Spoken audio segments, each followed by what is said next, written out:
Hi hello and welcome to natrinai kudil. எல்லாருமே கடையில் நம்ம க்ரீன் சிக்கன் வந்து வாங்கி சாப்பிடுவோம். அது எப்படி நம்ம வீட்டிலேயே செய்யலான்னு நான் காமிக்கிறேன். ஹைதராபாதி க்ரீன் சிக்கன் செய்கிறதுக்கு என்னென்ன பொருள் தேவைன்னு பார்த்துடலாம்.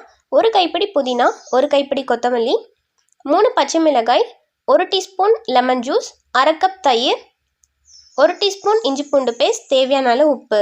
தயிர் வந்துட்டு சிக்கனை நல்லா சாஃப்ட் ஆக்கிறதுக்காக நம்ம யூஸ் பண்ணுறோம். அதே மாதிரி லெமன் ஜூஸ் பார்த்திங்கன்னா புதினா கொத்தமல்லி ரெண்டுமே நம்ம அரைச்ச உடனே லைட்டாக கலர் சேஞ்ச் ஆகும். லைட்டாக பிளாக் கலர் மாறுற மாதிரி இருக்கும். அது மாறாமல் இருக்கணும் அப்படின்னா நம்ம லெமன் ஜூஸ் ஆட் பண்ணால் அது சீக்கிரம் கலர் சேஞ்ச் ஆகாது. அதுக்காக தான். அப்புறம் சிக்கன் வந்து 4 பீஸ் நான் எடுத்திருக்கேன். நல்ல பெரிய பெரிய பீசஸாக எடுத்துக்கோங்க. அப்போ தான் நீங்கள் க்ரில் பண்ணும்போது ரொம்ப நல்லாயிருக்கும். அவ்வளோதான். இப்போ நம்ம எப்படி பண்ணலான்னு பார்க்கலாம். இப்போ ஒரு மிக்ஸி ஜாரில் நம்ம எடுத்து வச்சுருக்கேன் கொத்தமல்லி ஒரு கை ஆட் பண்ணிக்கலாம். அடுத்தது புதினா ஒரு கை ஆட் பண்ணிக்கலாம். 1 டீஸ்பூன் இஞ்சி பூண்டு பேஸ்ட், 4 பச்சை மிளகாய். பச்சை மிளகாய் சின்னதாக இருக்கணும், 4 யூஸ் பண்ணுறேன். நீங்கள் 3 கூட போட்டுக்கோங்க போதும். தேவையான உப்பு, அப்புறம் தயிர். இப்போது 1 டீஸ்பூன் லெமன் ஜூஸ் ஆட் பண்ணிக்கோங்க. இப்போது இது எல்லாத்தையும் தண்ணியே சேர்க்காமல் ஃபைன் பேஸ்ட்டாக அரைச்சி எடுத்துக்கோங்க. இப்போ பாருங்கள், இந்த பேஸ்ட் வந்து நல்லா ஃபைனாக அரைச்சி வச்சிட்டோம். இதில் வந்து தண்ணி எதுவுமே சேர்க்கவே இல்லை, சேர்க்காமே இந்த அளவுக்கு இருக்குது.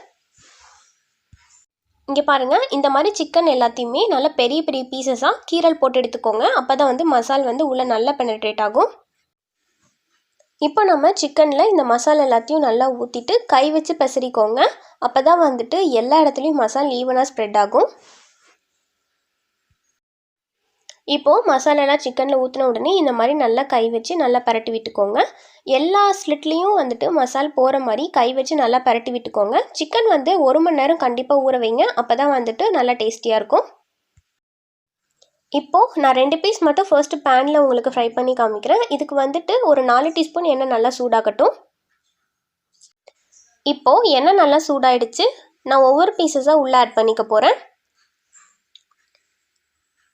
எண்ணெய் வந்து ரொம்பவும் ஹீட் ஆக விட்டுறாதீங்க, இல்லைன்னா சீக்கிரமாக வெளியிலெல்லாம் கரிஞ்சிரும், உள்ளெல்லாம் சரியாக குக் ஆகாமல் இருக்கும். பொறுமையாக அப்பப்போ டர்ன் பண்ணிகிட்டே இருங்க. இந்த மாதிரி ஒரு மூடி போட்டு மூடி வச்சுக்கோங்க. அப்போ தான் வந்துட்டு எண்ணெய்லாம் மேலே தெரிக்காமல் இருக்கும். அதே மாதிரி அந்த ஆவிலேயே வந்து சிக்கன் கொஞ்சம் சீக்கிரம் குக் ஆகும். இந்த மாதிரி ஒவ்வொரு சைடாக நீங்கள் வந்து டர்ன் பண்ணி விட்டுட்டே இருங்க. மறுபடியும் டர்ன் பண்ண உடனே ஒரு லிட் போட்டு மறுபடியும் மூடி வச்சுருங்க. மறுபடியும் அடுத்த சைடு வந்து டர்ன் பண்ணி விட்டுக்கலாம்.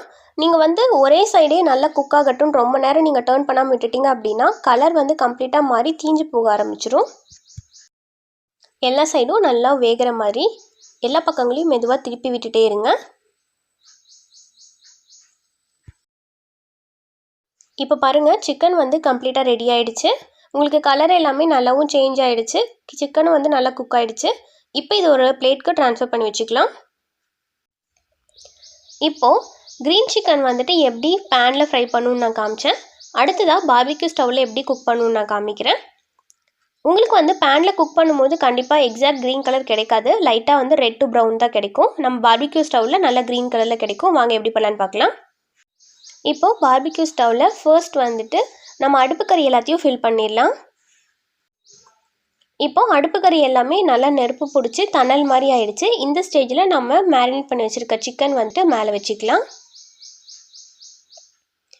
இது வந்துட்டு அந்த புகையிலேயே வந்து நல்லா வெந்து நல்ல ஸ்மோக்கி ஃப்ளேவர் கிடைக்கும்.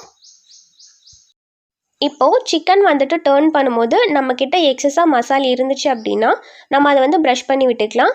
இந்த மாதிரி ப்ரஷ் பண்ணுறதுனால சிக்கன் வந்து நல்லா ஸ்பைஸியாக டேஸ்டியாகவும் இருக்கும். உங்கள்கிட்ட மசால் இல்லை அப்படின்னா ஒன்றுமே பிரச்சனை இல்லை, நார்மல் எண்ணெயை வந்துட்டு ப்ரஷ் பண்ணி விட்டுக்கோங்க. அப்போ தான் வந்து அந்த ஸ்மோக்கி ஃப்ளேவர் வந்து மாறாமல் இருக்கும். எப்படி க்ரீன் சிக்கன் 2 மெத்தடில் வீட்லேயே பண்ணலாம் நான் காமிச்சேன். எல்லோரும் ட்ரை பண்ணி பார்த்துட்டு எப்படி இருந்ததுன்னு கமெண்ட்டில் சொல்லுங்கள். மறக்காமல் natrinai kudil சேனலுக்கு சப்ஸ்கிரைப் பண்ணுங்கள். இந்த வீடியோவோட எண்டில் என்னோடய பழைய வீடியோவோட ஸ்லைட்ஸ்லாம் நான் ஆட் பண்ணியிருக்கேன். உங்களுக்கு பிடிச்சிருந்தா நீங்கள் மறக்காமல் அதையும் கண்டினியூஸாக பார்த்துட்டே இருங்க.